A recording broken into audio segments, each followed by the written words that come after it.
Go ahead, Assalamu please. alaikum. Salam alaikum. Go ahead, please. Assalamu alaikum. Wa Alaikum alaikum salam. assalam. Who is with me?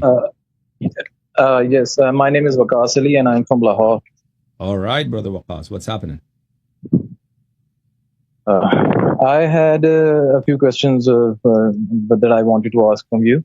I've been watching your videos for quite some time now, and what I've gathered from your videos is your beliefs about the Imamate and Khilafat. Okay. And I'm being myself being a Sunni, I have certain confusions regarding Okay. the status of Imam in the Shia Mazhab. Okay. And that is why I would like to ask you some questions, if you would give me Sure. some Go ahead. time What's here. the question? Yes, my first question is that in one of your videos you said that the Imams of Ahl Bayt, they got wahi from Allah through angels, and Allah gave them unlimited knowledge of future, whatever is going to happen in the future and whatever happened in the past, and everything. They got knowledge from Allah Ta'ala. Yeah. Okay. Is that true? No, I didn't say that. So they received the knowledge of halal and haram and what pertains to what the things that are pertinent to religion. In other words, religious. No. Okay, listen to me now. Religious. Yes. Doctrines and religious practices and acts that are halal and haram from Rasulullah sallallahu alaihi wasallam. And what has happened and what will happen, they got that also from Rasulullah sallallahu alaihi wasallam. Rasul sallallahu alaihi wasallam gave it to Amir al-Mu'mineen alayhi salam. Amir al-Mu'mineen alayhi salam gave that to the Imam after him, and he gave it to the Imam after him. So that is the course. However, listen now. Listen, just learn. However, angels also come to the Imams alayhimus salam. And as angels came to Mary, the mother of Jesus, and various verses of the Noble Quran, that Jibreel alayhi salam came to Mary and talked to her and said, I'm Jibreel, I'm from Allah, and I'm come here to give you glad tidings of the fact that Allah subhanahu wa ta'ala will give you a son. His name is Jesus. And Jibreel said, I am giving you the son. He didn't say Allah is going to give you a son. Allah sent me so I may give you a son. So all that happened. And Musa alayhi salam's mother, Jibreel, talked to them. Allah sent angels to them, sent wahi to them. So angels come to Ahlul Bayt alayhimus salatu wassalam. But it doesn't mean they are prophets or they are apostles or they are nabi. They are imams. And it's not necessary that if a person converses with an angel, he has to be a prophet or an apostle. Many saints, including Mary, the mother of Jesus, conversed and talked with angels, and she was not a prophet or an apostle or a nabiya. So, however, with regards to things that will happen in the future, things that will change, those events that will change, their knowledge is always renewed. So that knowledge keeps renewing, and Allah subhanahu wa ta'ala sends angels to Ahlul Bayt alayhim salam with regard to future events that they change all the time to give them new information about the things. Okay, go ahead, brother.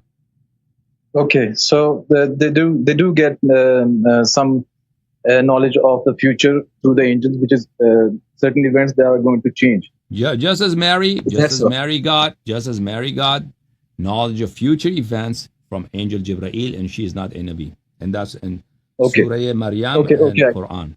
Yeah. Okay, I get it. Now my question is that if they had the knowledge of the future and they knew what was going to happen, then why did they allow themselves to be killed? Why did they allow themselves to be poisoned? Yes. So on the question of future events, so many a time, it's necessary for the Imam alayhi salatu wasalam to succumb to shahada, like Imam Hussein alayhi salam.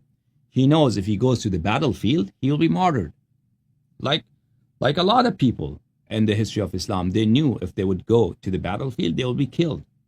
So because they knew if they will go to the battlefield, they will be killed, they should run away. That's a very preposterous suggestion. So a lot of time, even if they know that they will be killed, it's incumbent upon them or compulsory upon them, or at least recommended for them, that they know the pleasure of Allah is in this fact that they should succumb to the will of the Lord and agree to the will of the Lord and let their whatever is to happen to them. That is what happened to Imam Hussein alayhi salam. And many a time we have narrations now with respect to the future events. A lot of time Allah subhanahu wa ta'ala does not give full information to Imams alayhi salam. So we do not say the Imam alayhi salam knows all ghaib.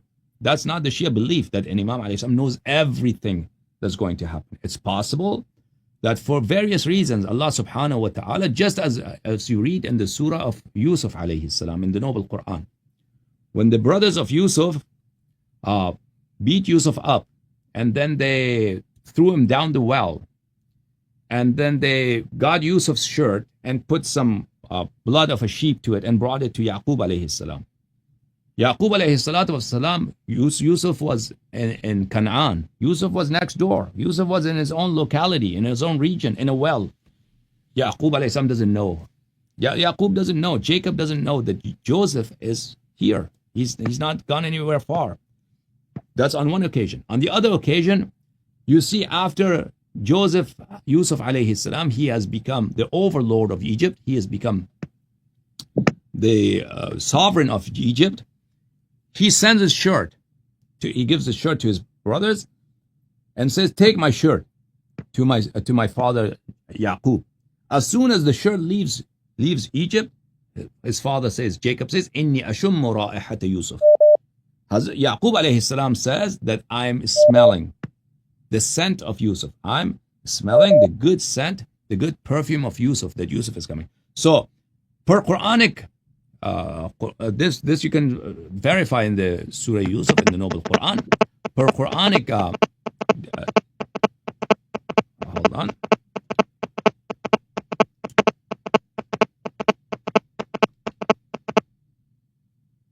Per Quranic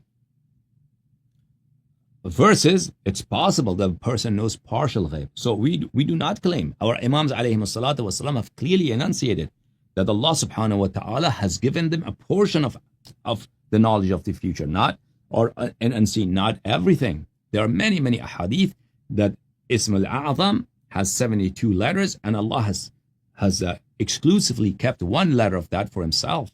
And there's given Ahlul Bayt alayhim salam 71. And with respect to the martyrdom of the Imams alayhim salam, we have a hadith. Let me show that hadith. That mentions that the Imam alayhi salam says that Allah subhanahu wa ta'ala takes away the knowledge of the time they are going to die from them. So he doesn't know, the Imam alayhi salam doesn't know that a lot of time that he will die at a certain time. Let me, that it's possible, it's not necessary, it's possible that at that occasion, that if he eats this specific grape, for instance, this grape is poison, if he eats it, he's going to die. So Allah subhanahu wa ta'ala may take away, remove that knowledge from his heart, so he eats the grape and he dies. Okay? If I could find that hadith for you, I'll show it to you. This is the book of Basair al-Darajat by Muhaddith Abu Ja'far Muhammad ibn Safar, Muhammad ibn Hassan ibn Safar al-Qumi rahimahullah. Look here, page number 513, this hadith. I asked the Imam alayhi salatu wasalam, قلت أتعلمون الغيب؟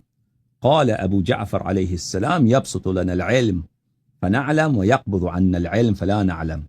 Do you know the unseen? He said that sometimes, on occasions, our knowledge is expanded and we know the ghaib. And at other times, that knowledge is taken away from us when we do not know it.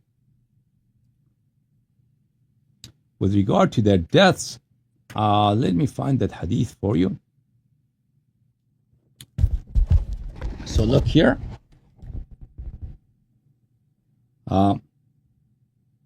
Al-Usul min al-Kafi lil-Kulayni rahimahullah, volume number 1, published by Dar al-Ta'aruf lil-Matfu'at, hadith number 4, Kitab al-Hujjah.